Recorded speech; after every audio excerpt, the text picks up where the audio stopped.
Bij verskate wetterzuiveringsinstallaties in Nederland worden 2 keer in de week een monstersnaam om het wetter te testen op coronadeeltjes. Zo ook bij de wetterzuivering van Den Bosch.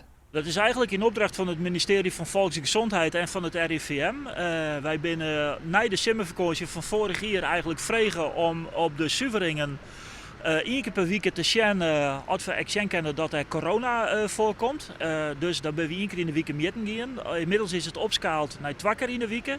En binnenkort gaan we naar elke dag demonstreren. Dus dan gaan we elke dag zien als er signalen binnen van corona in ons afvalwetter. Wij vinden steeds eigenlijk wel wat en de variabelen binnen echt heel groot. Soms hebben we hele grote hoeveelheden en soms vinden we echt niks.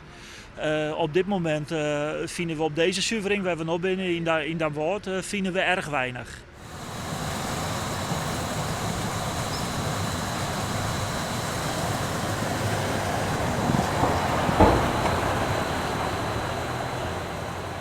Wij hebben hier 24 uur bemonstering om een zoveel cup.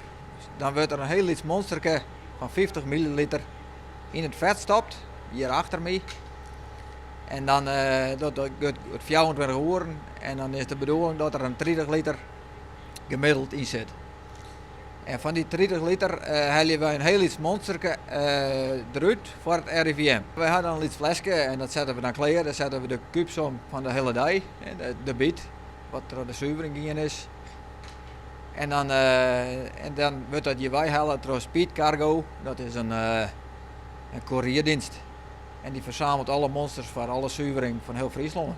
Het wetter wordt door het RIVM-test op het zogenaamde RNA van corona.